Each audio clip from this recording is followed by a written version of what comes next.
Hello बच्चों, कैसे हैं आप सभी लोग। उम्मीद करता हूं कि आप सभी अच्छे होंगे।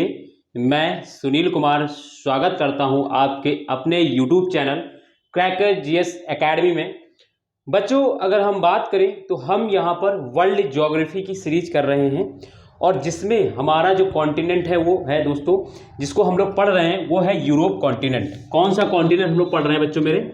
तो हम लोग पढ़ रहे हैं यूरोप कॉन्टिनेंट, यूरोप कॉन्टिनेंट यानी यूरोप महाद्वीप को हम लोग दोस्तों मेरे बच्चों हम लोग पढ़ रहे हैं। ठीक है, यूरोप महाद्वीप का अध्ययन हम लोग कर रहे हैं। और यूरोप महाद्वीप में अगर हम बात करें तो ऑलरेडी हम लोग इसकी 8 क्लासेस ले चुके हैं, तो यानी हम लोग इसमें बहुत कुछ पढ़ चुके हैं। अब ये एंड होने के कगार में है।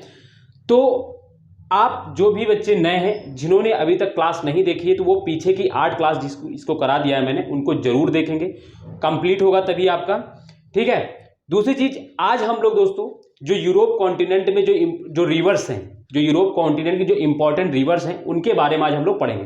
ठीक है, तो एटलीस्ट आपको ये आइडिया हो गया कि आप हम लोग क्या पढ़ने जा रहे हैं और आपको क्या दोस्तों आपका क्या छूट गया है, इस चीज का आपको पूरी तरीके से पता हो गया। तो 8 क्लासेस पीछे छूट गई, उसकी टेंशन नहीं लेनी है। बस मैं आपको कहूंगा कि आपको देख लेनी है। मैं क्या करूंगा, इसी वीडियो के डिस्क्रिप्शन में मैंने इसकी प्लेलिस्ट बना दी है, तो मैं आपको प्लेलिस्ट शेयर कर दूंगा। इसी लिंक वीडियो के डिस्क्रिप्शन में लिंक दे दूंगा, आप वहां से जाके सारी वीडियो आपको क्रम में मिल जाएंगी, तो आप एक एक करके देख लीजिएगा। एक चीज और मैं आपको बता दूं दोस्तों, मैंने इससे पहले 3 कॉन्टिनेंट ऑलरेडी और करा दिए हैं, जैसे north America continent, south America continent, Africa continent. ये 3 कॉन्टिनेंट ऑलरेडी हम लोग कर चुके हैं। ये चौथा कॉन्टिनेंट चल रहा है, तो इनकी भी वीडियो आपको उसी वीडियो प्लेलिस्ट में आपको ऐड हुई मिलेगी, तो उनको भी आप कर लीजिएगा ताकि आपका पूरा वर्ल्ड ज्योग्राफी कंप्लीट हो जाए। ठीक है, तो मैं आपको वर्ल्ड ज्योग्राफी एक एक कॉन्टिनेंट लेकर पढ़ा रहा हूं और पूरे डिटेल से सब चीजें एकदम एक एक सीक्वेंस में पढ़ रहे हैं हम लोग। ठीक है, तो आपसे यही मैं उम्मीद करूंगा कि आप पीछे क्लासेस जरूर देखेंगे और ये आपको तो दोस्तों इसको करना है। ठीक है, यूरोप कॉन्टिनेंट को दोस्तों आज आप ये नई पेज से शुरू कर सकते हैं, कोई दिक्कत नहीं होगी आपको, मैं गारंटी दे रहा हूं। आप इसको आज से ही नए पेज से शुरू कर सकते हैं। एक नए पेज को खोलें, उसी पे लिखना शुरू करें। जो मैं लिखाऊंगा अभी आपको एज इट इज वैसा लिखते चलना है और जो भी चीजें मैं आपको यहां पर लिखूंगा उसको आपको लिखना है। ठीक है बच्चों, तो चलिए अब आज हम लोग दोस्तों पढ़ेंगे जो यूरोप कॉन्टिनेंट है उसकी रिवर्स पढ़ेंगे। ठीक है, और आपको कोई प्रॉब्लम नहीं होने वाली, इसीलिए मैंने आपको देखो मैप बनाया है। ठीक है, जिनके पास बच्चों मेरे, अगर जिनके पास एटलस है, एटलस मतलब जिनके पास ऑक्सफोर्ड या किसी इस तरीके के मैप होती है दोस्तों मेरे बच्चे, मैं आपको दिखाता हूँ एक सेकंड। मेरी एटलस कहाँ पर, हाँ मिल गई। जैसे कि ये मेरी तो फट गई दोस्तों। ठीक है, इस तरीके से, हाँ इसका रुकिए, फ्रंट पन्ना में दिखाता हूँ, फट गई है मेरी थोड़ा सा। ये देखिए, जैसे इस तरीके की एक बुक होती है, उसमें क्या होते हैं, सारे कॉन्टिनेंट होते हैं। इसी में जैसे मेरे पास यूरोप कॉन्टिनेंट भी होगा। हाँ देखिए, ये जैसे यूरोप कॉन्टिनेंट मेरे बच्चों, देखिए ये इसका पॉलिटिकल पार्ट है यूरोप कॉन्टिनेंट का, ये फिजिकल पार्ट है। तो अब आज पॉलिटिकल वाला पार्ट खोलेंगे, ये वाला पार्ट, यही वाला जिसमें ग्रीन पीला नीला सब तरीके दिख रहा है, ये पार्ट खोलेंगे। इसको खोल के अपने टेबल के सामने रख लेंगे। बाकी जो चीजें मैं आपको कराऊंगा एज इट इज वैसे करते चलना है। ठीक है मेरे बच्चों, तो चलिए आपको आइडिया हो गया कि हम लोग क्या पढ़ रहे हैं और आप क्या पढ़ने जा रहे हैं। ठीक है, चलिए तो अब हम लोग हेडिंग डालेंगे मेरे बच्चों, यूरोप है ना, हेडिंग डालेंगे इंपॉर्टेंट। हिंदी वाले भी कोई टेंशन लेने वाली बात नहीं, important river of Europe continent. यानी हिंदी की बात करें तो क्या होगा, यूरोप महाद्वीप की महत्वपूर्ण नदियां। हेडिंग हिंदी में रहेगी यूरोप कॉन्टिनेंट की या यूरोप महाद्वीप की महत्वपूर्ण नदियां। ठीक है, ये हमारी हेडिंग है आज की। ठीक है बच्चों, तो हम लोग एक एक रिवर को एक एक कंट्री वाइज हम लोग पढ़ते चलेंगे आराम से। तो हम सबसे पहले आपको पढ़ाने जा रहे हैं, सबसे पहले आप अपने हेडिंग डालिएगा। फर्स्ट जो रिवर है उसका नाम है विस्तुला रिवर। क्या नाम है? Vistula river. ठीक है, अब जैसे हिंदी में लिखना है तो ऐसे लिख सकते हैं, विस्तुला। ठीक है, रिवर का मतलब क्या होगा, नदी। ठीक है मेरे बच्चों, ये तो ये हो गई विस्तुला रिवर। विस्तुला रिवर दोस्तों है कहां पर, सबसे पहले हमें ये पता होना चाहिए। तो मैं आपको बता दूं, ये जो है बच्चों ऐसे करके जैसे मैं लिख रहा हूं, ये आपको कहां मिलेगी, अब वहां पे देखेंगे। ये आपको बच्चों ये पोलैंड में है दोस्तों, पोलैंड में है। और पोलैंड की राजधानी मैंने आपको पढ़ाई थी वर्साय, वर्साय। तो पोलैंड की राजधानी वर्साय बच्चों यहां पर है और इसी से दोस्तों ये क्या होती है, ये रिवर निकलती, कौन सी, विस्तुला रिवर। और ये ऐसे निकलती, इस तरीके से निकलती हुई और ऐसे करके ये बच्चों मेरे ये बाल्टिक सागर में गिर जाती है। तो ये कौन सी रिवर है, मैं वी लिख दे रहा हूं, वी फॉर आपको विस्तुला पता चल जाएगा ताकि, ठीक है, वी फॉर विस्तुला आपको ताकि क्लियरली पता चले, तो मैं आपको वी लिख दे रहा हूं ताकि विस्तुला है आपको पता चले। तो ये दोस्तों कहां पर, देखो ये पोलैंड है, मैं आपको इसको पी लिख दे रहा हूं ताकि आपको एक आइडिया रहे, पोलैंड, ठीक है, और ये जर्मनी है। तो जर्मनी से ही मैंने आपको पढ़ाया था, जब पिछली क्लास आप देखेंगे तो मैंने लिखाया था कि जर्मनी को सेंटर बनाकर मैंने जर्मनी के चारों तरफ 9 कंट्री पढ़ाई थी, उसमें मैंने आपको पोलैंड पहला पढ़ाया था। तो पोलैंड दोस्तों यहां पर है, इसी की राजधानी वर्साय है, वर्साय से ही दोस्तों क्या होती है, एक रिवर निकलती है इसी राजधानी के पास से जिसका नाम है विस्तुला, जो कहां पर, पोलैंड, और जाके कहां गिर जाती है, तो बाल्टिक सी में। अब आप उसके बारे में क्या लिखेंगे, तो लिखेंगे दोस्तों या पोलैंड में स्थित है ना, लिखेंगे यह नदी पोलैंड में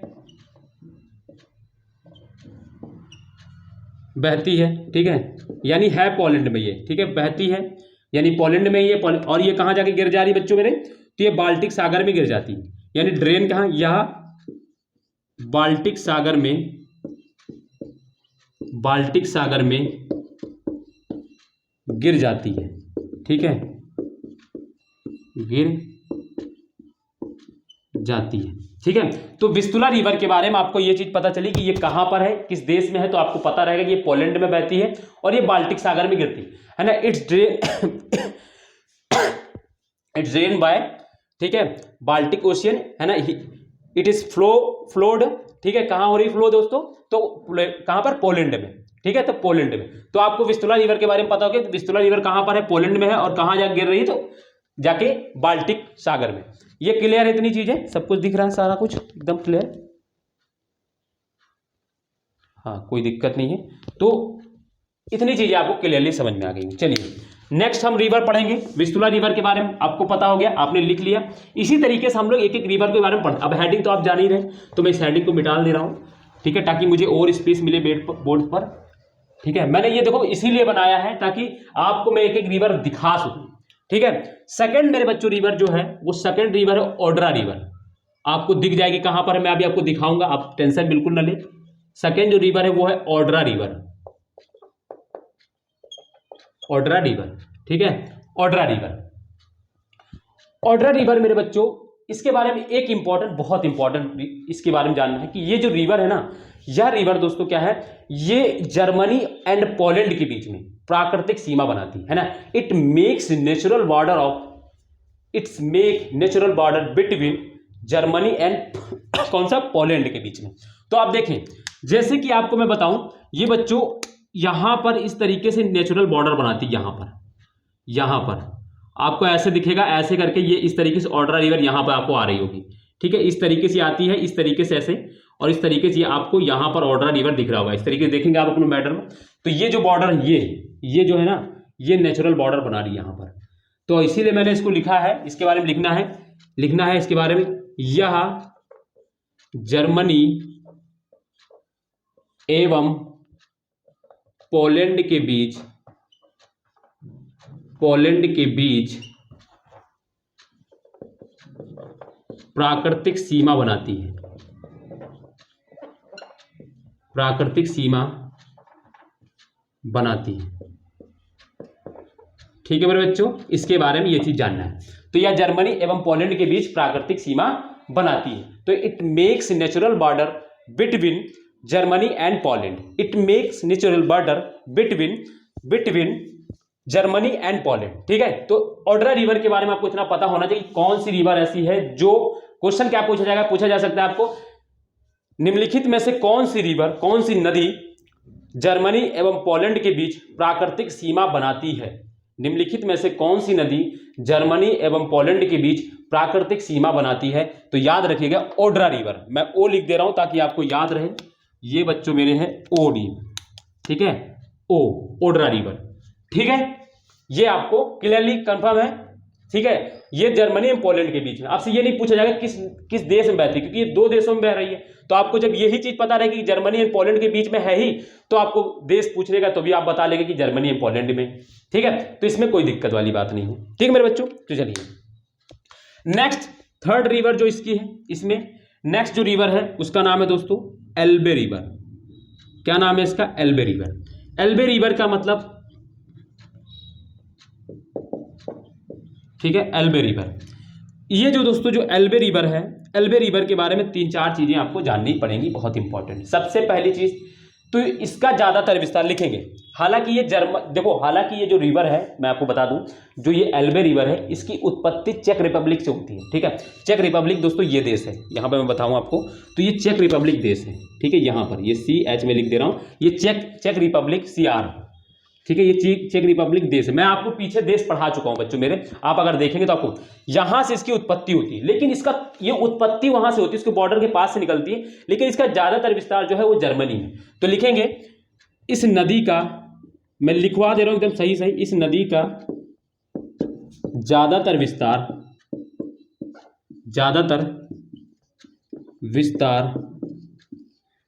विस्तार जर्मनी में है। ठीक है, जर्मनी में है। ठीक है, तो ये याद रखना, यानी ये जर्मनी। अगर अभी आपसे कभी भी पूछा जाए कि एल्बे रिवर निम्नलिखित में से किन देश में स्थित है, तो आपको सीधा जर्मनी लगाना है।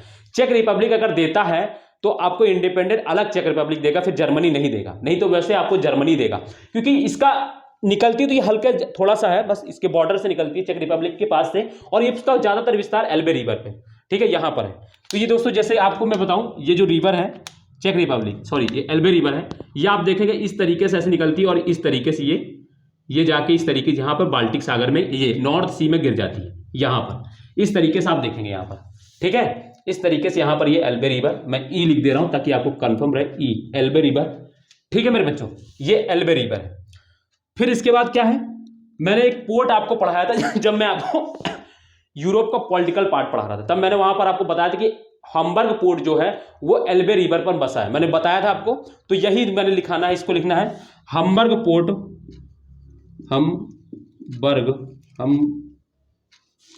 हम्बर्ग पोर्ट यानी बंदरगाह, हम्बर्ग बंदरगाह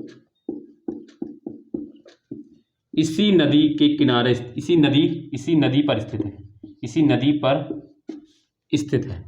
ठीक है, यानी यही इसी नदी पर बनाया गया है हम्बर्ग पोर्ट। ठीक है, पोर्ट मतलब बंदरगाह, हम्बर्ग पोर्ट जो है इसी नदी पर बनाया गया है।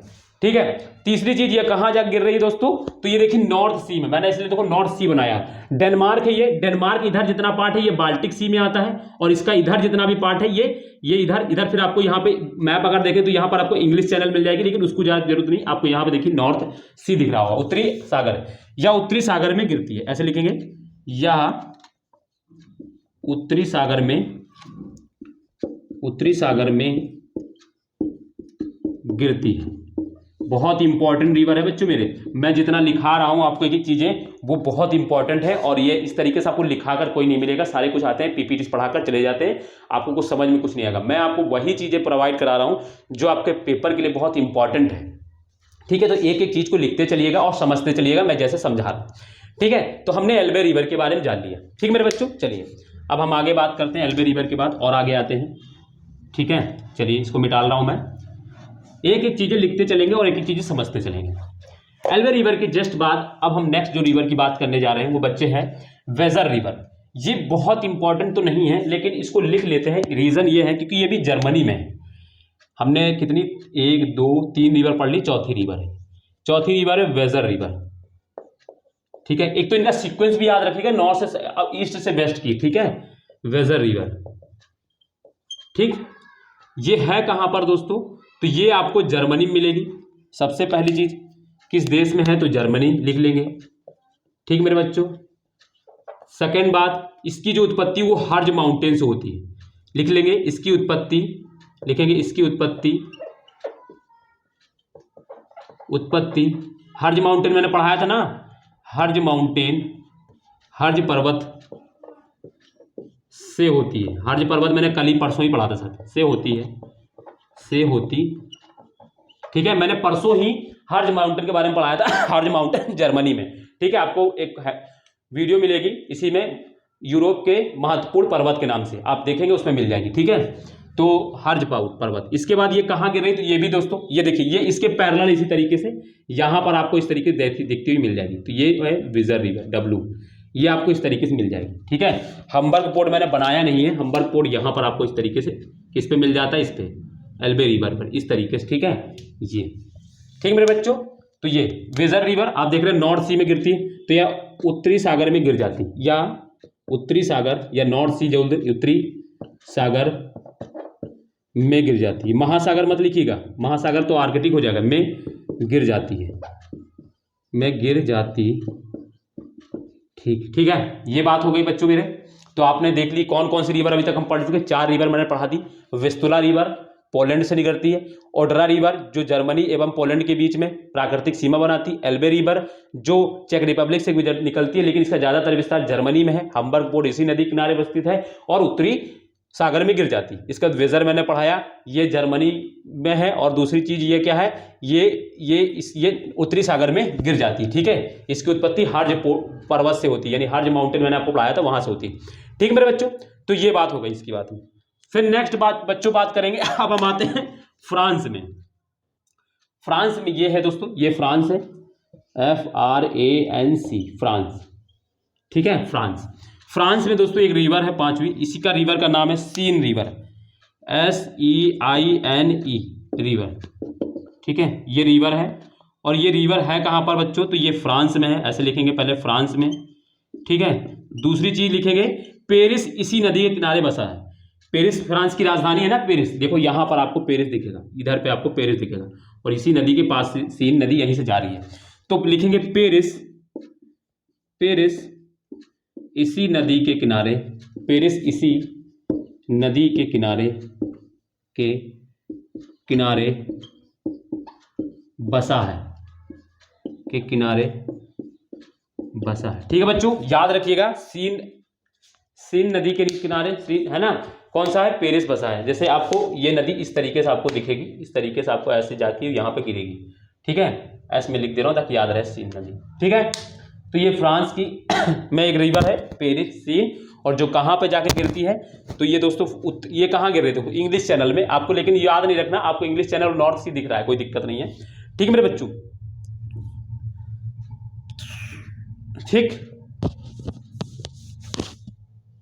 ठीक, ये हो गया पेरिस वाली, यहां पर बात हो गई।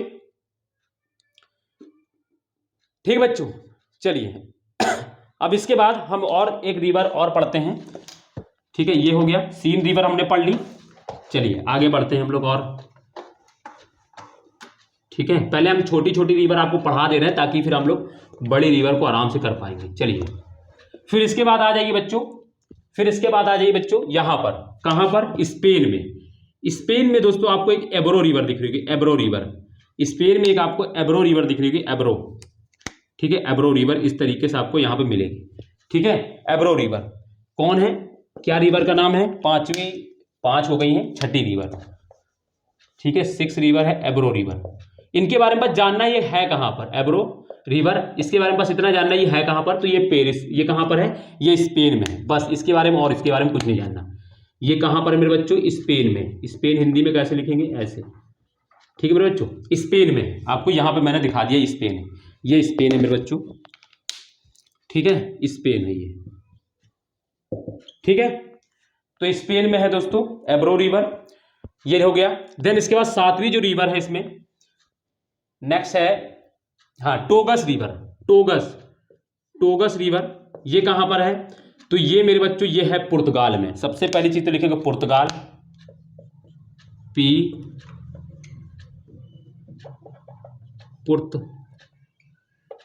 एक सेकंड मेरे बच्चों, पुर्तगाल, हिंदी में पुर्तगाल ऐसे लिखेंगे। और एक इंपॉर्टेंट फैक्ट इसमें और लिखिएगा इसी रिवर के बारे में, ऐसे करके लिखिएगा, लिस्बन किसकी राजधानी, पुर्तगाल की, लिस्बन इसी नदी के किनारे स्थित है, इसी नदी के किनारे बसा है, इसी नदी के किनारे बसा। किस नदी के किनारे लिस्बन बसा है, पुर्तगाल की राजधानी, तो टोगस रिवर डाल दीजिएगा पूरा, टोगस रिवर लिख दीजिएगा आगे, मैंने रिवर लिखना भूल गया, सॉरी। ठीक है, टोगस रिवर लिस्बन नदी जो है, लिस्बन जो है इसी नदी के किनारे बसा है, किसमें, टोगस के किनारे। कौन कहां पर, ये पुर्तगाल में, मैंने बता दिया। ठीक है, इस चीज के, ये देखो यहां पर आपको इस तरीके से बहती हुई मिलेगी, आपको यहां पर इस तरीके से, इस तरीके से यहां पर देखो स्पेन में, ये सॉरी, हाँ ये पुर्तगाल है, इस तरीके से यहां पर, और यहीं पर आपको क्या मिलेगा, यहीं पर आपको लिस्बन मिलेगी। ठीक है, यहीं पर आपको लिस्बन मिलेगी। ठीक है, तो आपको याद रखना है। ठीक है, तो ये टोगस है, टी लिख दे रहा हूं मैं, और ये कौन सी नदी है, तो ये एब्रो है, ये ई लिख दिया मैंने। इतनी चीजें आपको पहले क्लियरली समझ में आ गई कि नहीं आ गई? ठीक है, ये हम चीजें इतनी हमने कर ली। ठीक, इसके बाद बच्चों यहां पर देखो, जैसे ये फ्रांस है और इसी के ऊपर दोस्तों आपको ब्रिटेन दिख रहा होगा, ऐसे करके बना हुआ दिख रहा होगा फ्रांस के ऊपर, और यहीं पर आपको उत्तरी आइलैंड, इस तरीके से 2 देश दिख रहे होंगे, जिसका ये क्या है, ये यूनाइटेड किंगडम है, यूके में लिख दे रहा हूं यूनाइटेड किंगडम। यहीं पर यूनाइटेड किंगडम में एक नदी है दोस्तों, टेम्स नदी, मैंने आपने नाम सुना होगा बहुत ज्यादा, टेम्स नदी यहां पर है। तो टेम्स नदी के बारे में बस इतना लिख दीजिए, लंदन इसी नदी किनारे बसा है। ठीक है, 8वीं जो रिवर है लिखिए, 8वीं रिवर टेम्स नदी, थेम्स नदी, थेम्स रिवर। ठीक है मेरे बच्चों, टेम्स रिवर हिंदी में ऐसे लिखा होता है टेम्स, टेम्स रिवर। ठीक मेरे बच्चों, और जो टेम्स रिवर है इसी नदी के किनारे जो है वह बसा है, लंदन बसा। तो लिखेंगे इसी नदी के किनारे, इसी नदी के किनारे लंदन बसा है। ठीक है, लंदन बसा, तो याद रखिएगा लंदन किस नदी किनारे बसा है, तो टेम्स नदी के किनारे बसा है। ठीक है, तो ये आपको लंदन के बारे में पता हो गया, टेम्स नदी के बारे में। ठीक है, ठीक है मेरे बच्चों, चलिए इतनी चीजें आपने अभी तक लिखी, ये छोटी छोटी कुछ जानकारी थी। अभी हम लोग डिटेल वाली कुछ चीजें लिखने वाले हैं। तो मैंने आपको 7-8 ईयर पढ़ा दी, फिर से मैं रिवीजन कराता हूं। पहले मैंने आपको विस्तुला पढ़ाई, फिर ऑर्डरा पढ़ाई, फिर एल्बे पढ़ाई, फिर बेजर पढ़ाई, फिर मैंने सीन पढ़ाई, देन मैंने आपको एब्रो पढ़ाई, टोगस पढ़ाया, फिर मैंने आपको टेम्स नदी पढ़ाई। टेम्स नदी कहाँ है, लंदन में है, और लंदन इसी नदी किनारे बसा है। ठीक है, तो ये चीज आपको याद रखना है। ठीक है मेरे बच्चों, तो चलिए लिखते चलेंगे और समझते चलेंगे। चलिए अब मैं कुछ बड़ी रिवर पढ़ाने वाला हूं, और मैं ये मिटाल दे रहा हूं क्योंकि इसकी अभी नीड नहीं होने वाली। अब इसको भी मैं मिटाल दे रहा हूं, ठीक है, क्योंकि अब इसकी हम लोग को कोई डिमांड नहीं है, जहां तक था मैंने इसलिए आपको बना के दिखा दिया। ठीक है मेरे बच्चों, चलिए अब हम लोग बड़ा कुछ लिखेंगे तो थोड़ा सा ज्यादा स्पेस चाहिए होगा, तो इस वजह से मैं मिटाल दे रहा हूं उसको, बाकी उधर का हमको चाहिए होगा। ठीक है, तो चलिए अब बच्चों एक रिवर डालेंगे, राइन रिवर। राइन रिवर जो जर्मनी में है, जर्मनी में और कई देशों में, 2-3 देशों से होकर जाती है, लेकिन हेडिंग डालेंगे अब 9वीं रिवर जो है आपकी वो राइन रिवर है। कौन सी है, राइन रिवर। मैंने इसके बारे में पीछे भी पढ़ाया है जब माउंटेन पढ़ा रहा था। राइन रिवर ऐसे लिखिएगा, राइन नदी। ठीक मेरे बच्चों, तो राइन रिवर। ठीक है, राइन रिवर सबसे पहले आपको पता होना चाहिए कि ये रिवर की उत्पत्ति कहां से होती है। तो मैं आपको बहुत अच्छे इसको लिखता है चलना है, जैसे मैं बना रहा हूं ऐसे आपको ये बनाना है, और फिर इसको ऐसे एरो करना है। तो पहले लिखना है ओरिजिन, यानी इसकी उत्पत्ति कहां से होती है।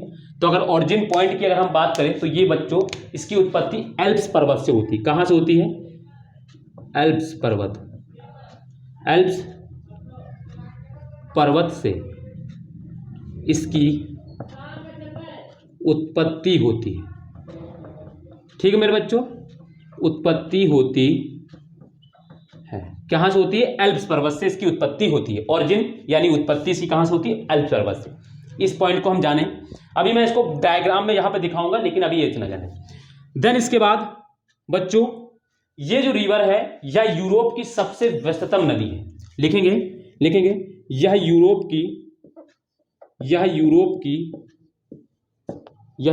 की सबसे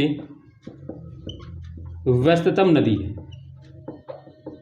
व्यस्ततम मतलब बिजी है ना, मतलब ये बहुत ज्यादा इससे ट्रेड होता है। यह यूरोप की सबसे व्यस्ततम नदी है, यानी बिजी रिवर है। ठीक है, बहुत बिजी रहती है, बहुत ज्यादा ट्रेड होता है यहाँ पे यूरोप में। ठीक है, अभी मैं आपको यूरोप के थोड़े नदी तंत्र के बारे में भी पढ़ाने और बताऊंगा थोड़ा सा, लेकिन आप जानिए क्यों इतना ज्यादा। तो ये यूरोप की सबसे व्यस्ततम नदी है। देन इसके बाद लिखेंगे, ठीक है, लिखेंगे यह नदी, मैंने आपको पिछली क्लास में पढ़ाया था कि ब्लैक फॉरेस्ट और Vosges forest black forest mountain sorry मैंने कल मैंने आपको जर्मनी में पढ़ाया था कि वॉसजेस माउंटेन और ब्लैक फॉरेस्ट माउंटेन, इन दोनों के बीच से राइन नदी गुजरती, मैंने पढ़ाया था ये। तो इन दोनों जो वॉसजेस रिवर है और जो क्या कहते हैं ये ब्लैक फॉरेस्ट माउंटेन है, वॉसजेस माउंटेन और ब्लैक फॉरेस्ट जो माउंटेन है, इन दोनों पर्वतों के बीच में, ये कैसे पर्वत मैंने बताया था, ब्लॉक है ना, ब्लॉक माउंटेन आपको पढ़ाया था, एग्जाम्पल मैंने लिखाया था, it is example of block mountain. तो ब्लॉक माउंटेन जहां भी बनते हैं वो अपने बीच में रिफ्ट वैली बनाते हैं, और इसी रिफ्ट वैली के माध्यम से ये 200 नदी जो है ये राइन नदी बहती। तो इसमें अगर हम पॉइंट बनाना चाहें तो क्या लिख सकते हैं, तो यह नदी वॉसजेस माउंटेन एवं ब्लैक फॉरेस्ट माउंटेन के मध्य रिफ्ट घाटी के रास्ते बहती है। ठीक है, तो लिखिएगा, यह नदी वॉसजेस माउंटेन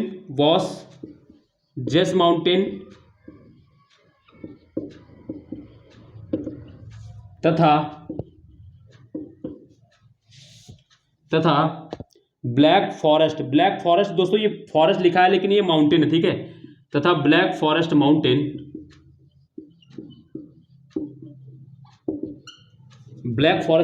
के मध्य स्थित रिफ्ट घाटी के मध्य स्थित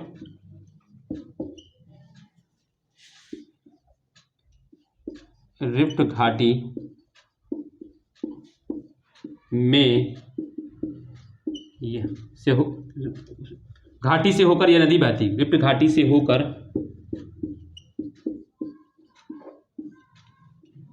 बहती है। क्या है, तो यह नदी वॉसजेस माउंटेन तथा ब्लैक फॉरेस्ट माउंटेन के मध्य स्थित रिफ्ट घाटी से होकर बहती है। ठीक है, तो रिफ्ट घाटी किसके बीच में है, वॉसजेस माउंटेन और ब्लैक फॉरेस्ट माउंटेन जो है उनके बीच में जो है ये नदी, कौन सी, एक रिफ्ट घाटी है, उसी रिफ्ट का। अब कैसे बनती है रिफ्ट घाटी, तो मैं आपको अभी जब फिजिकल पार्ट पढ़ाऊंगा तब मैं आपको वहां पे बताऊंगा। ठीक है बच्चों, तो ये चीजें हो गई, इतना पॉइंट लिखा आपने इसके बारे में।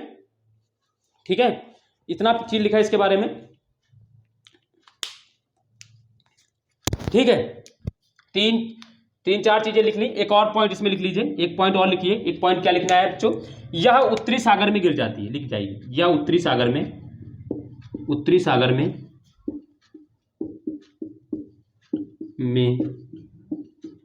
गिर जाती है। ठीक है बच्चों, इतनी चीजें आपने लिखी, पहली चीज है याद। ठीक है, इतनी चीज लिखी। मैंने क्या क्या लिखा है, राइन नदी के बारे में मैंने लिखा है कि इसकी उत्पत्ति कहां से होती है, तो मैंने बताया अल्प्स पर्वत से इसकी उत्पत्ति होती है। फिर मैंने बताया यह यूरोप की सबसे व्यस्तम यानी सबसे बिजी नदी है। यह नदी वॉसजेस माउंटेन तथा ब्लैक फॉरेस्ट माउंटेन के मध्य स्थित रिफ्ट घाटी से होकर बहती, यानी वॉसजेस माउंटेन और ब्लैक फॉरेस्ट माउंटेन दोनों ब्लॉक माउंटेन, और ब्लॉक माउंटेन जहां पर दो आसपास होंगे। जैसे कि आपको मैं एग्जांपल लेके बताऊं, हम लोग जब इंडियन ज्योग्राफी पढ़ते हैं तो इंडियन ज्योग्राफी में जब हम नदी का पार्ट पढ़ते हैं तो हम जब नर्मदा नदी पढ़ते हैं तो नर्मदा नदी क्या होती है, वो भी एक रिफ्ट घाटी के माध्यम से बहती है। कौन कौन से किन किन पर्वतों के बीच में होती, तो उत्तर में विंध्याचल होता है और दक्षिण में सतपुड़ा होता है, और उसके बीच में दोस्तों क्या होती है, नर्मदा नदी बहती है। तो इसी तरीके से वॉसजेस माउंटेन और ब्लैक फॉरेस्ट माउंटेन के बीच में एक घाटी है, उसी घाटी के रास्ते से दोस्तों राइन रिवर होकर बह रही है।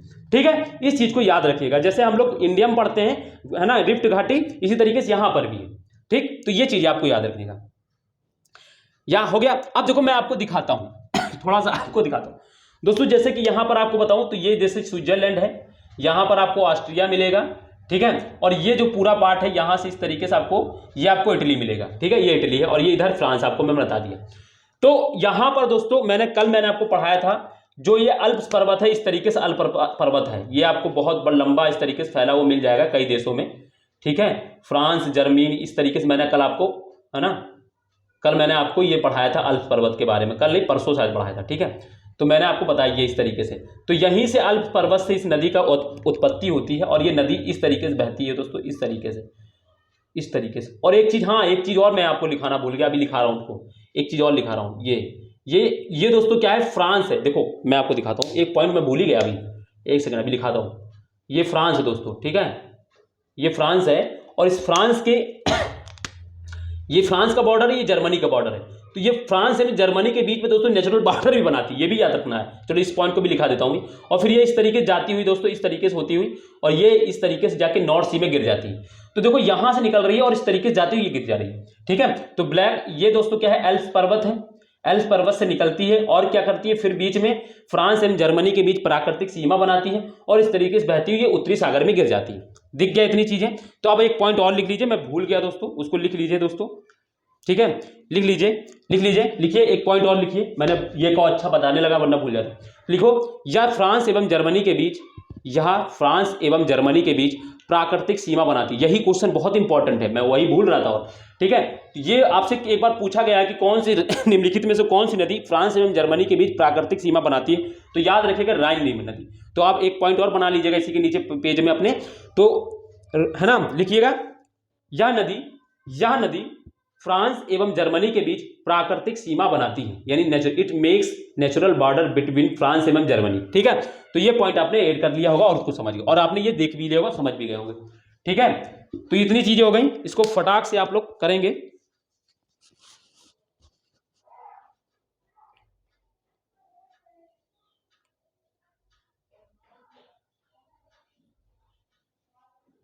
ठीक है मेरे बच्चों, चलिए राइन रिवर के बारे में हो गई, इससे ज्यादा डिटेल में अब आपको राइन रिवर के बारे में कभी पूछा जाएगा, आप आराम से कर लेंगे, एक एक सेंटेंस को अच्छे से समझते हुए चलेंगे मेरे बच्चों। ठीक है, मैं गारंटी कह रहा हूं आपको इस तरीके से कोई यूट्यूब पे लिखाते हुए समझाते हुए आपको कोई पढ़ाते हुए नहीं मिलेगा।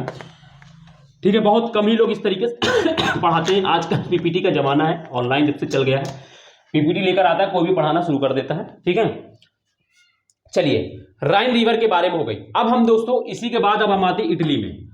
इटली है दोस्तों, ये मेरे बच्चों ये इटली है। ठीक है, इटली लिख दे रहा हूं मैं, ये इटली है। इटली का मैंने सेव बनाया, आप अपने एड्रेस में देखेंगे तो आपको दिखा। इटली में सबसे पहले आपको ना कितनी नंबर हो गई, आपकी जो भी नंबर आप उसी नंबर से डालिएगा। मैं पता नहीं, मैं भूल गया कौन सा नंबर है। चलिए मैं लिख दे रहा हूं, इटली में एक रिवर है दोस्तों, पो रिवर, बहुत इंपॉर्टेंट है। पो river very important, most important river है। ठीक है, सबसे पहली चीज, पो रिवर है कहां पर, सीधे आपसे यही क्वेश्चन पूछा जाता है, तो ये इटली में है। ठीक है, पहली चीज। दूसरी चीज इसमें लिखना होगा कि यह दोस्तों इसको ना इटली की गंगा बोला जाता है। क्यों? क्योंकि अभी मैं बता दूं, लिखिएगा इसे इटली की, ऐसे ब्रैकेट में करके लिखिएगा, मैं रेड पेन का यूज कर ले रहा हूं, डिफरेंट पेन का। इसे इटली की गंगा कहा जाता है, इसे इटली की गंगा कहा जाता है। ठीक है, कहा जाता है। ठीक है दोस्तों, इसे इटली की गंगा कहा जाता है। और ये क्या करती, क्यों? क्योंकि जैसे हमारी जो गंगा है, हमारे भारत में जो गंगा है, गंगा नदी, वो क्या करती, एक बहुत बड़े विशाल मैदान का निर्माण करती है। जैसे उत्तर भारत का मैदान अगर हम बात करें, गंगा एवं उसकी सहायक नदियों से मिलकर बना है, तो इसी तरीके से जो पो नदी है, ये भी इटली में एक मैदान का निर्माण करती है। और इस मैदान में बहुत उपजाऊ है मैदान। कौन से? लोम्बार्डी का मैदान। कौन सा मैदान? लोम्बार्डी का मैदान। ठीक है, तो लिखना है, क्योंकि अलग सेंटर बना लें, यह लिखिएगा, यह मैं रेड पेन से यूज कर रहा हूं, यह प्लेन ऑफ लोम्बार्डी, BADI है, स्पेलिंग देख लूं मैं एक सेकंड, लोम्बार्डी BARDY होगा। ठीक है, लोम्बार्डी LOAM, लोम एक सेकंड, LOMBARD, लोम्बार्डी या प्लेन ऑफ लोम्बार्डी बनाती है, या हिंदी में लिख लें, इस तरीके से लिखें, या लोम्बार्डी के मैदान का, इस तरीके से, इस तरीके, या लोम्बार्डी। ठीक है, जिसने लिख लिया है, या प्लेन ऑफ लोम्बार्डी का निर्माण करती है या बनाती है, लिखेंगे। ठीक है, फिर मैं ऐसे में लिख दे रहा हूं, लोम्बार्डी ऐसे लिखिएगा, लोम्बार्डी के मैदान का निर्माण करती है, के मैदान का निर्माण करती है, ऐसे लिख लेंगे बस। ठीक है, हिंदी वाले, निर्माण करती है। ठीक है, निर्माण करती है, तो ये लोम्बार्डी के मैदान का निर्माण करती है। याद रखिएगा, प्लेन, ये आपको पो रिवर आपको यहां पर मिलेगी, इस तरीके से, यहां पर इस तरीके से आपको पो रिवर मिलेगी, इस तरीके से। ठीक है, पो रिवर मैं लिख दे रहा हूं यहाँ पर, पो रिवर। ठीक है, पो रिवर। ठीक है, यहीं पर आपको लोम्बार्डी के मैदान का ये निर्माण करती है, पो रिवर। ठीक है, प्लेन ऑफ लोम्बार्डी बनाती है या लोम्बार्डी के मैदान का निर्माण करती है, जो भी लिखना चाहे। इसे इटली की गंगा कहा जाता है और ये इटली में। इतनी चीजें आपको याद हो गई।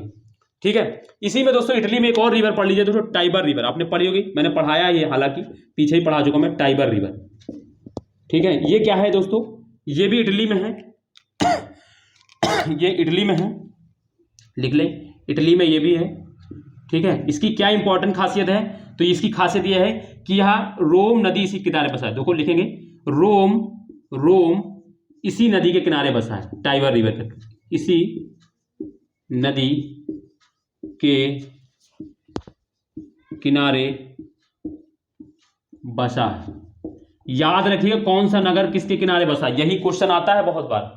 ठीक है, टाइबर में नदी के किनारे ही दोस्तों क्या है, रोम जो है इसी नदी किनारे बसा हुआ है। किसके किनारे, तो टाइबर रिवर किनारे कौन सा, रोम बसा है। ठीक है, तो टाइबर रिवर, इटली में दो रिवर बहुत इंपॉर्टेंट, पो रिवर इटली में, इसे इटली गंगा कहा जाता है, या लोम्बार्डी, प्लेन ऑफ लोम्बार्डी या लोम्बार्डी के मैदान का निर्माण करती है। टाइबर रिवर इटली में है और रोम इसी नदी के किनारे बसा।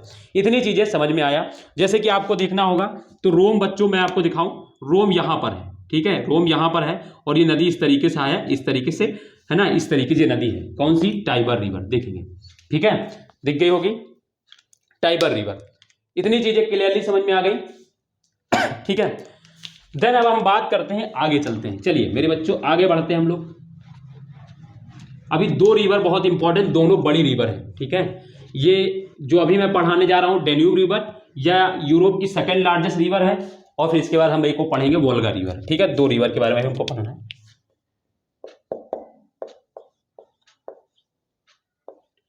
डेन्यूब रिवर हिंदी में कैसे लिखी होती, ऐसे, डेन्यूब नदी। ठीक है, इस रिवर के बारे में थोड़ा सा आपको जानना है। क्या जानना है, सबसे पहले इसकी, यह सबसे पहले इसका ओरिजिन पॉइंट लिख लेंगे। ओरिजिन पॉइंट यानी इसकी उत्पत्ति कहां से होती है, तो इसकी उत्पत्ति दोस्तों ब्लैक फॉरेस्ट माउंटेन से। ठीक है मेरे बच्चों, कहां से होती है, तो ब्लैक फॉरेस्ट माउंटेन से होती है इसकी उत्पत्ति। ठीक है, यानी ब्लैक फॉरेस्ट जो पर्वत है इसकी उत्पत्ति वहां से होती है, किसकी, डेन्यूब रिवर की। ठीक है, और डेन्यूब रिवर मैं आपको दिखाऊं बच्चों, जैसे यहां पर मैंने आपको, ये जर्मनी है, तो यहां पर मैंने आपको ब्लैक फॉरेस्ट माउंटेन पढ़ाया था। मैंने यहां पर आपको ब्लैक फॉरेस्ट माउंटेन, मान लो ये ब्लैक फॉरेस्ट माउंटेन है, यहां पर पढ़ाया था। और इसकी उत्पत्ति मेरे बच्चों जैसे यहां से निकलती है ये रिवर, इस तरीके से, मैं अलग कलर से लिख रहा हूं, इस तरीके से ये निकलती है और फिर इस तरीके से होती हुई, इस तरीके से ये आपको इस तरीके से होती है, ब्लैक सी में गिर जाती है।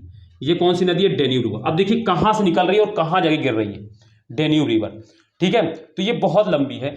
ठीक है, दूसरी चीज याद रखिएगा, यह नदी लिखेंगे, यह नदी लिख लेंगे, यह नदी यूरोप के, लिखेंगे यूरोप के 10 देशों से होकर गुजरती है। 10 देशों से होकर गुजरती है। बहुत इंपॉर्टेंट है ना, कितनी लंबी दोस्तों, 10 नदी, 10, ये यूरोप की देखो सेकंड लार्जेस्ट रिवर है। ठीक है, मगर लिखिएगा नहीं, कोई दिक्कत नहीं है।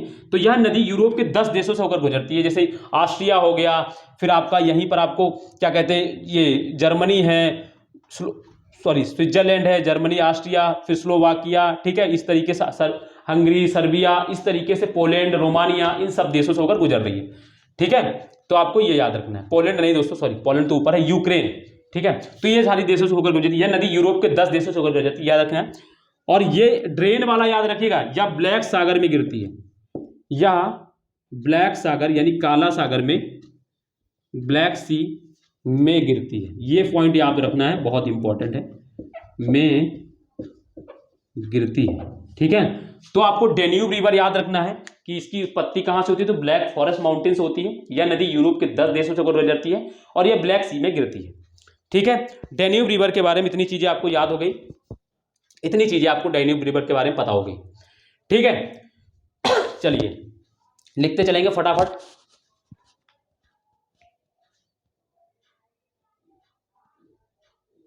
बच्चों अगर देखो, बच्चों अगर सेशन अच्छा और लग रहा हो, मजा आ रहा हो पढ़ने में, तो वीडियो को दोस्तों शेयर जरूर कर दें। और जिन्होंने अभी तक चैनल को सब्सक्राइब नहीं किया है वो चैनल को सब्सक्राइब कर लें और वीडियो को लाइक करके कर दें, कमेंट करके बताएं कैसी लग रही क्लास। ठीक है, तो दोस्तों ये सब करते रहा करें अपनी तरफ से, और वीडियो को शेयर जरूर करते रहा करें अपने दोस्तों को, अपने जो भी जानने वाले आपके हैं, जहां आपका जो भी व्हाट्सएप ग्रुप है, जो भी टेलीग्राम ग्रुप, वहां इन वीडियो को जरूर शेयर करें ताकि और भी लोग देखें, ताकि और भी लोग जुड़े। ठीक है बच्चों, तो चलिए अब हम नेक्स्ट लास्ट जो रिवर है और इंपॉर्टेंट रिवर है, वोल्गा रिवर। ठीक है, वोल्गा रिवर। ठीक है, वोल्गा रिवर।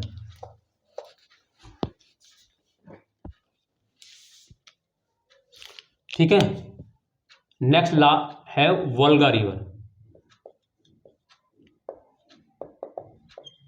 वोल्गा, ऐसे वोल्गा लिख देंगे, आधा ला और गा, नदी, ठीक है, वोल्गा रिवर, ठीक है। चलिए इसके बारे में स्टार्ट शुरू करेंगे। सबसे पहले इसका ऑरिजिन पॉइंट क्या है हम जानेंगे, ये कहाँ से निकलती है मतलब। तो ये वल्दाई दोस्तों आपको एक यहीं पर एक इसके पास में एक आपको एशिया सॉरी रूस में वल्दाई हिल्स होगी दोस्तों, वल्दाई हिल्स है दोस्तों एक, वहीं से ये निकलती है। कहाँ निकलती है? वल्दाई हिल्स से निकलती है, ठीक है, वल्दाई हिल्स से निकलती है। दूसरी चीज लिखेंगे, यह यूरोप की सबसे लंबी नदी है, यह यूरोप की सबसे लंबी नदी है, लंबी नदी है, ठीक है, यूरोप की सबसे लंबी नदी है। और इसके आगे लिख लीजिएगा ब्रैकेट में, इसी के आगे ऐसे ब्रैकेट में करके रसिया डाल लीजिएगा ताकि आपको पता रहे कि ये रूस में है, ठीक है। इसके आगे ब्रैकेट में ऐसे करके रूस डाल लीजिएगा रिवर के आगे, तो आपको पता रहेगा ये रूस में है, ठीक है, रूस में है। दूसरी चीज, यह कैस्पियन सागर में गिरती है, कैस्पियन सागर में, यह कैस्पियन सागर में, यह कैस्पियन सागर में गिरती है, ठीक है मेरे बच्चों। तो ये कैस्पियन सागर में गिरती है। 3-4 चीजें इसके बारे में आपको पता हो गया होगा, तो आपको पता हो गया होगा मतलब वोल्गा रिवर रूस में है सबसे पहली चीज। ऑरिजिन कहाँ से, वल्दाई हिल्स है, मैं अभी दिखाने वाला हूं। यह यूरोप की सबसे लंबी नदी है, इसको इंपॉर्टेंट है, याद रखिएगा। यह कैस्पियन सागर में गिरती है। जैसे मैंने आपको अफ्रीका कॉन्टिनेंट जब पढ़ाया था तब मैंने आपको बताया कि नील नदी दोस्तों क्या है, वो अफ्रीका कॉन्टिनेंट की सबसे लंबी नदी है। और दूसरी चीज, वो पूरे विश्व की सबसे लंबी नदी है, ठीक है। और इसी तरीके से ये किसकी है, ये यूरोप की सबसे लंबी नदी है, ठीक है, इस चीज को याद रखिएगा, ठीक है बच्चों। तो चलिए अब मैं आपको जैसे दिखाना चाहूं तो आपको मैं ये मिटाल के मैं आपको दिखाता हूं, ठीक है, मैं आपको ये मिटाल के इसको दिखाता हूं कहां पर है ये। चलिए बच्चों मैं थोड़ा सा आपको मैप में, क्योंकि मैप दिखाना जरूरी है आप लोगों के लिए, ठीक है। चलिए जैसे कि मैं आपको दिखाऊं, ये बच्चों रसिया है, ठीक है, ये रसिया है। और यहां पर आपको इस तरीके से आपको यहां पर आप इधर देखेंगे तो इधर आपको इस तरफ थोड़ा सा और मैं इधर बना दूं, थोड़ा सा और इधर करके बना दूं इस तरीके से, तो आपको इधर ब्लैक सी दिखेगा, ठीक है, रसिया के बीच में। यहां पर आपको आप देखेंगे तो आपको यहां पर बीच में कॉकेकस सी दिखेगा, कॉकेकस यहां पर भी भूमि है, ये भूमि है। और यहां पर आपको कॉकेकस माउंटेन दिखेगा। और फिर यहां पर आपको इस जगह पर आपको क्या है दोस्तों, ब्लैक सी दिखेगा, सॉरी कैस्पियन सी दिखेगा, कैस्पियन सी दिखेगा, ठीक है। और वोल्गा रिवर जो है वो यहाँ से निकलती है मेरे बच्चों, यहाँ से इस तरीके से, यहाँ से निकलती है इस तरीके से होती हुई, ऐसे करके ऐसे होती हुई ये आपको यहाँ पर आपको गिर जाती है, ठीक है मेरे बच्चों, वोल्गा रिवर, ठीक है। तो आपको रसिया में देखेंगे, आप बीच में जाइए सेंटर में, मैं आपको दिखाता हूँ मैप पे, एक सेकंड देखिए। जैसे कि ये रसिया, पीला वाला पार्ट रसिया दिख रहा है, तो आप देखिए ये कैस्पियन सी है, यहाँ देखिए, ये मैंने आपको देखो कॉकेकस माउंटेन बना के दिखाया, ये ब्लैक सी, ये फिर यहाँ देखिए, ये देखिए वोल्गा सी, वोल्गा देखिए यहाँ पर है, ये कहाँ गई, हाँ वोल्दाई इधर होगा, हाँ इधर फिजिकल में देखिएगा, फिजिकल में मिलेगा, यहाँ पर नहीं मिलेगी, सॉरी फिजिकल में देखिएगा, वोल्दाई हिल देखिए, ये देखिए वोल्दाई हिल दिख रहा है यहाँ पर ब्लैक से। यहाँ पर जब नॉर्थ यूरोपियन प्लेन दिख रहा है लंबा से लिखा हुआ, उसी के जस्ट साउथ में देखेंगे वोल्दाई हिल्स। और यहीं से निकलती है, देखिए देखो वोल्गा रिवर होती है इस तरीके से, फिर कैस्पियन सी में गिर जाती है, ठीक है मेरे बच्चों। तो ये आपको याद रखना है, वोल्गा रिवर, ठीक। तो ये बच्चों हो गई हमारी रिवर की बात। तो हमने यूरोप कॉन्टिनेंट की जितने भी इंपॉर्टेंट रिवर थी हम लोगों ने कर ली। और क्वेश्चन यहीं से बार बार पूछे जाते हैं, भविष्य में क्वेश्चन जो पूछे जाएंगे इन्हीं से आएगा, ठीक है। आपको टेंशन लेनी बात नहीं है। अगर करंट में कोई रहेगी रिवर न्यूज में तो मैं वो आपको करा दूंगा, अलग से करंट की जितनी भी क्लासेस हो कुछ रहेगा इंपॉर्टेंट तो मैं आप अलग से एक इंडियन वर्ल्ड सबका मर्ज करके करा दूंगा करंट में, ठीक है, उसकी टेंशन मत लीजिएगा। लेकिन अभी तक आपको मैं बता दूं यहीं से क्वेश्चन पूछे गए हैं और यहीं से पूछे जाएंगे, ठीक है, क्योंकि ये इंपॉर्टेंट रिवर है, ठीक है। तो इसी वजह से तो चलिए आज हम लोग यहीं तक रखते हैं, बाकी कल मिलेंगे। लेकिन बच्चों मैं आपसे एक चीज़ यही कहूँगा कि आप लोग इसी तरीके से पढ़ाई किया करें, खुद से नोट्स बनाएं, डायग्राम देखें। जैसे मैं देखो है मेरे पास संसाधन की कमी है, लेकिन मैं आपको वो हर चीज़ प्रोवाइड कराने की कोशिश कर रहा हूँ जो आपको चाहिए। मैं आपको इसलिए बना के दिखा रहा हूँ कि यहाँ पर ऐसे है जाती, ताकि आपके देखो मुझे याद है कि कौन निधि कहाँ पर है। क्यों? क्योंकि मैं प्रैक्टिस करता हूँ इस तरीके से बना के ड्राइंग करके। तो आपको भी इसी तरीके से ड्राइंग करके बना के देखना है कहाँ पर कौन नदी जा रही, तब आपको याद रहेगा। ठीक है। दूसरी चीज, आपको हर नोट अपनी चीजें खुद को लिखना है। जैसे मैं लिखाता हूं तो हर चीज आपको लिखते चलना है। बहुत इंपॉर्टेंट है ये सारी चीजें करना, आपके माइंड में छपती है सारी चीजें। जब आप लिखते हैं तो आपका दिमाग एक्टिव रहता है, और आप क्या होता है जब आप लिखते हैं तो आपकी जब तक आपका माइंड जो चीज़ सोच नहीं रहा वो चीज़ आप लिखेंगे नहीं। जब आप माइंड को सोचेंगे तो समझ लो याद ही कर रहे हैं ना एक तरीके से। तो इस तरीके की आपको चीज़ें याद होती हैं, और आपका एक तो खुद का सेल्फ नोट्स बन जाएगा, शॉर्ट नोट्स रहेगा। इतनी मोटी बुक्स पढ़ने के बाद इतनी मोटी पीडीएफ पढ़ने से अच्छा शॉर्ट नोट्स रहेगा, आप आराम से अच्छे से पढ़ पाएंगे। और इससे बाहर वर्ल्ड ज्योग्राफी माना भी नहीं, ये भी गारंटी है। ठीक है, तो इस चीज़ को याद रखिएगा। तो चलिए फिर आज हम लोग यहीं तक रखते हैं, लेकिन जाने से पहले एक चीज़ जरूर करूँगा, जिन्होंने अभी तक वीडियो को सब्सक्राइब नहीं किया है, चैनल को सब्सक्राइब नहीं किया, चैनल को सब्सक्राइब कर लें, वीडियो को लाइक कर दें, कमेंट करके बताएं कैसी लगी क्लास। बाकी ठीक है, और अपने दोस्तों को जरूर शेयर करें वीडियो। चलिए फिर आज हम लोग यहीं तक रखते हैं, बाकी कल मिलेंगे, तब तक के लिए अपना ध्यान रखिए। जुड़ने के लिए धन्यवाद। नमस्ते, बाय, जय हिंद।